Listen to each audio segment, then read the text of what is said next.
The food changed at the point of purchase. It entered the system on standard procurement forms. Its effects were not measured in that fiscal year in the 1980s. This was one instance of a process that remained unexamined. The documentation exists: purchase orders, supplier agreements, nutritional guidelines that were rewritten without fanfare. But these records weren't made available at PTA meetings. They weren't posted in hallways. They lived in filing cabinets in district offices, accessible only to those who knew exactly which forms to request and which departments held them. Most people never thought to ask. Why would they? Food at school had always just appeared. Someone, somewhere, was handling it. The transition was presented as modernization, efficiency, a way to serve more children with less staff, less time, less complexity. The language used in the memos was administrative, technical. It focused on cost per meal, storage requirements, labor hours saved. There was no mention of what was being replaced, only what was being gained. Streamlined operations, centralized production, economies of scale. These phrases appeared over and over in the internal documents, always paired with projected savings, always framed as progress. What arrived in those years came pre-portioned, individually wrapped, designed to require minimal preparation and even less skill. Heating instructions replaced recipes. Timer settings replaced judgment. The lunch staff who had once cooked became reheaters, assemblers, distributors. Their role changed without their title changing. Many of them had worked in those kitchens for decades. They adapted because that's what the job now required. The foods themselves arrived with branding, logos on packaging, cartoon characters on wrappers. This was new. School food had previously been anonymous, institutional. Now it carried the same imagery children saw on Saturday morning television. The same foods available at convenience stores were now available at school, but presented as part of a balanced meal plan. The association was subtle but persistent. What you saw advertised, you could now eat at lunch. The boundary between commercial food culture and institutional feeding began to blur. Most people never noticed this at the time. Parents saw lunch menus that listed recognizable items: pizza, tacos, chicken nuggets. These seemed normal, even preferable to the mystery casseroles of earlier decades. Children weren't complaining. In fact, many preferred the new options. The food was familiar, predictable. It tasted like what they ate at home or at birthday parties or on special occasions. There was no reason to question it. The archives from this period reveal something else. The same companies providing these foods to schools were also providing them to prisons, hospitals, and military bases.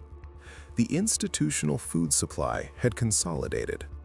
A handful of suppliers now fed millions of people across entirely different settings, using the same products, the same distribution networks, the same logic of scale. The food at a middle school in Ohio and a county jail in Arizona might have come from the same production facility, packaged on the same line, delivered by the same trucks.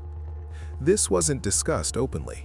The contracts were public record, technically, but they required knowing where to look and what you were looking at. The language was technical: bid specifications, compliance standards, approved vendor lists. To a parent glancing at a cafeteria menu, none of this was visible. The system had become too large and too complex to see from the outside. By the mid-1990s, the transformation was complete in most districts. Fresh preparation had become the exception, not the rule. Kitchens were retrofitted, ovens removed, steamers installed. Storage shifted from raw ingredients to frozen bulk items that could last months. The infrastructure itself had been redesigned around a different kind of food, and reversing it would now require not just different purchasing decisions, but different buildings, different equipment, different staff training.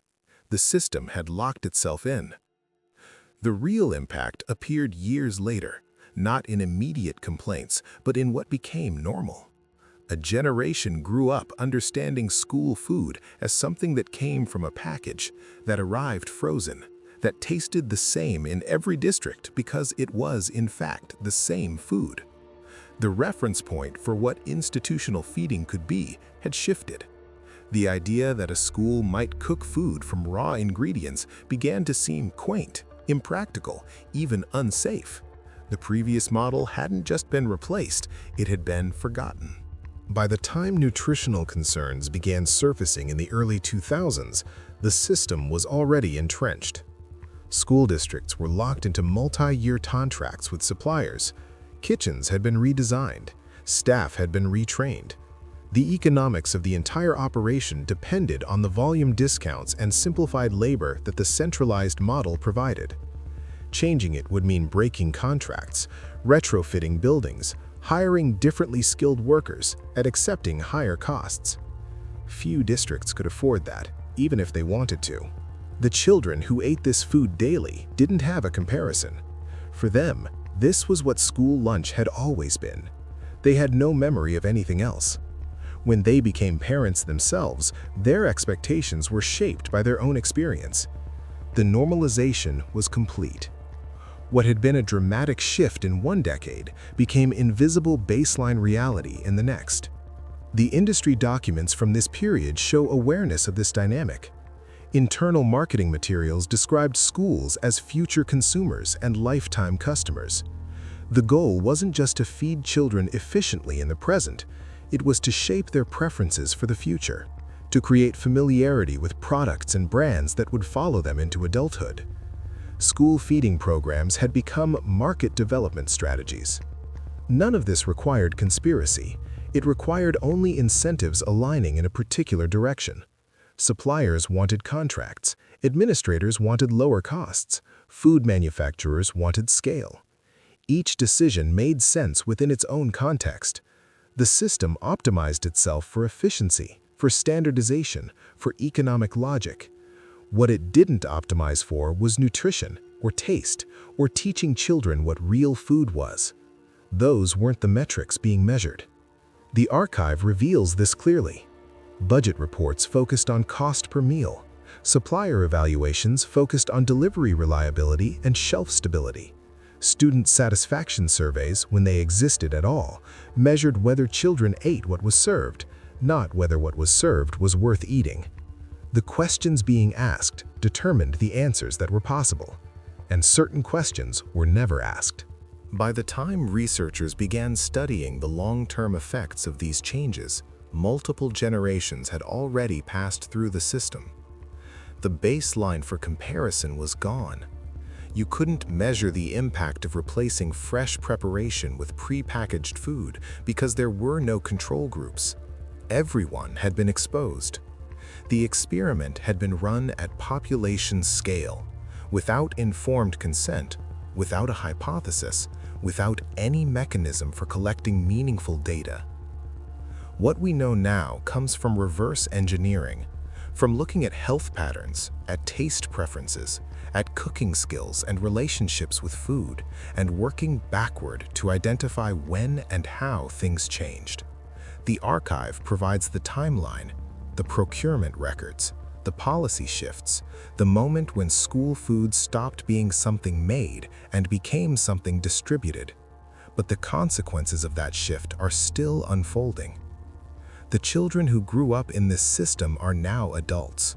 Many of them feed their own children the same foods they ate at school, not because they believe it's optimal, but because it's what they know. The pattern replicated itself. What was introduced as a cost-saving measure became a cultural norm. What was supposed to be temporary became permanent. What was meant to be efficient became simply what food is. This wasn't the only archive that was kept from public view. Similar records exist for how physical education was reduced, how recess was shortened, how vending machines were introduced, how advertising entered schools. Each change documented in memos and contracts that were technically public but functionally invisible. Each shift presented as progress, as modernization, as necessary adaptation to new realities. The pattern didn't stop at school cafeterias. It extended into every institution where people ate food they didn't choose and didn't prepare. Hospitals, nursing homes, prisons, workplace cafeterias, military mess halls. Anywhere the logic of scale and efficiency could be applied, it was.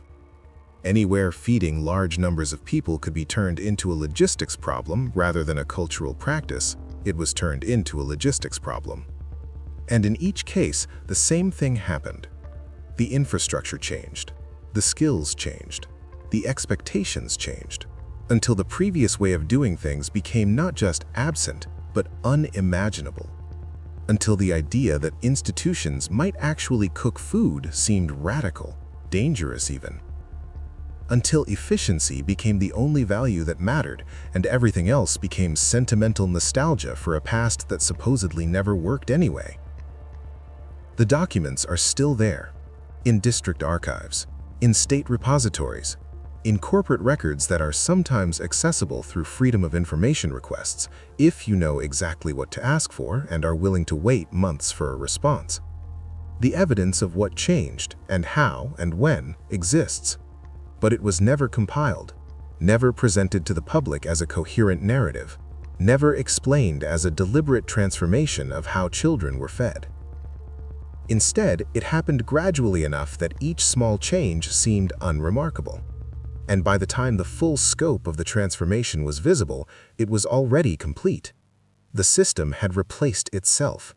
The alternative had been erased, and the archive that documented it all remained exactly where it had always been, accessible in theory, invisible in practice, waiting for someone to ask the right questions. Similar decisions followed, in other institutions, in other aspects of daily life, wherever food or education or care could be industrialized. The logic was always the same. The pattern repeated itself. And each time, the documentation was kept, filed away, made technically public, and never shown.